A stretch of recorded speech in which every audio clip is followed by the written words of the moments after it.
Hi, it's Nicole from Red Dog Team, and today I'm talking to you about getting your home ready to list or to sell. So, some simple things that a lot of people overlook are cleaning your house to a degree. We understand you're living there, and we all have things in our home we've collected over many years, but it's not about cleaning that stuff up so much. I mean, we understand less is more, right? Pack it up, put it in totes, store it away, keep it in boxes if you're not using it. That will help. But what I'm really talking about is the small things that so often get overlooked. I have been out over the last couple of days doing some home tours, some showings with my clients, and it amazes me how many times I see these things come up. So simple things, but look through the eyes of a buyer on what we would be looking for when we tour your house. Number one, your doors. Let's not overlook cleaning, scrubbing, or even painting your doors, right? So I know it's a high touch point when you're living in your house and doors tend to get dirty, but when you're ready to sell your home, this is something that is a must. Make sure you scrub those doors, paint them, or if you have a broke door, now's the time to replace it. Make it look like it is new and well taken care of. If you have an exterior like a front door or a back door or sliding door that's broke or doesn't stay shut, this is curb appeal 101. Replace the door or paint it, fix it, but people do care about this. Another thing I would say is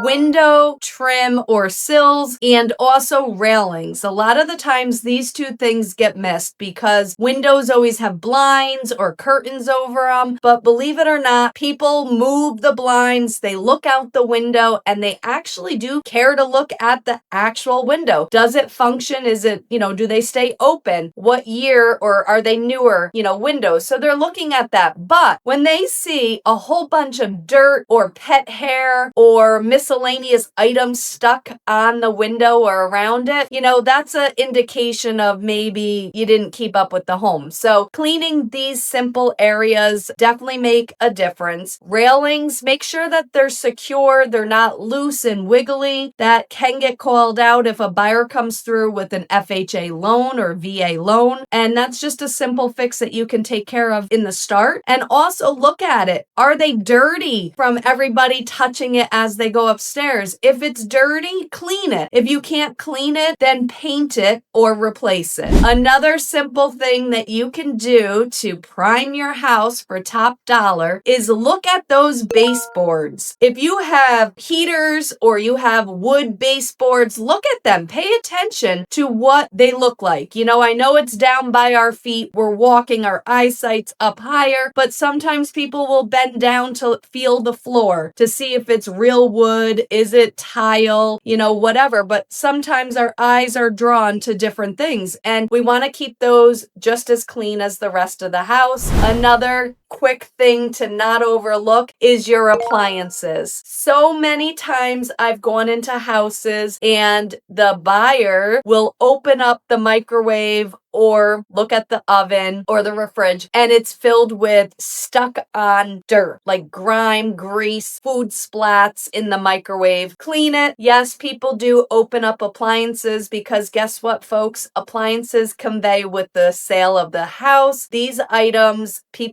buyers do care about, and they want to see the condition that they're in. Sometimes they'll open up the refrigerator or the freezer if it's on the bottom, and they want to see, they pull it out to see the size of the appliance. So definitely pay attention to those items. Another thing is light switches. I cannot tell you how many times I go through properties, and as an agent, obviously I'm going around looking for all the light switches so I can turn on the lights, but clients will do it as well. Sometimes we arrive at the same time and they'll walk, through the door first and we're flipping on switches. Our eyes go to light switches. Clean them, scrub them, them. If you cannot get them clean, then consider replacing them. It's a very cheap fix. Or if they're broke, I just went to a showing 2 days ago in Troy, and a light switch was one of the newer ones where it flipped up and down. It was broken half. It was cracked right in the middle. So you had to hit it a certain way at the top, like maybe like 2 times in order to get the light on.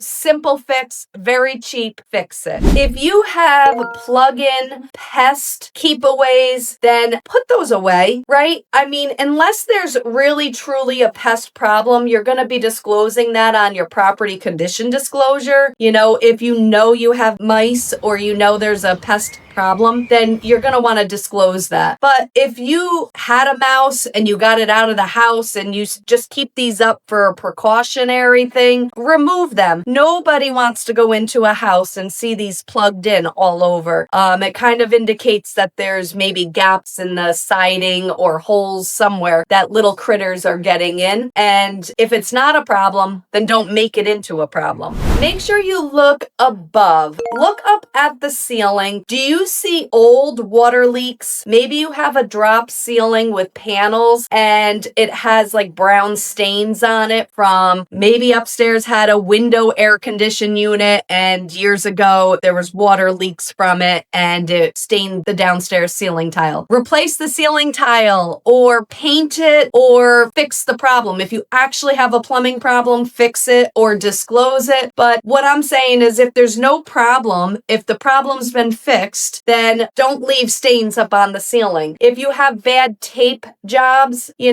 might even want to consider getting a contractor out because people do look up at the ceiling as well, and it could be alarming or cause, some confusion in the buyer's mind and think that there might be current problems. Depersonalize your home, take down family photos, anything that makes it seem like you're living in the house and you want to be able to welcome the new buyer so they can envision themselves living there. But in doing so, pay attention to the walls. Do they need to be spackled? Do they need to be sanded? Do they need to be repainted? All of this matters. And the last thing that I would say is don't overlook, obviously, curb appeal. I know you hear it all the time, but it is true. Plant some flowers, make your front porch look very inviting, put a welcome sign up, a wreath on the door. Pretty seasonal flowers make a difference. Also, make sure it's mowed. I've had a listing where the seller lived in a different state and didn't want to maintain the yard, but you must keep somebody there like on call to mow that lawn, make it look manicured, weed it if you need to, but you need to make a first impression when they pull up into your driveway or in front of your house. And also don't overlook the winter months. If you're ready to sell in the winter, make sure you go out and actually shovel a pathway to your door from the driveway or the street, however they would get into the lockbox and enter your property. Be conscious of these buyers walking around your property. You don't want them to fall or trip on ice. Make it as inviting as possible.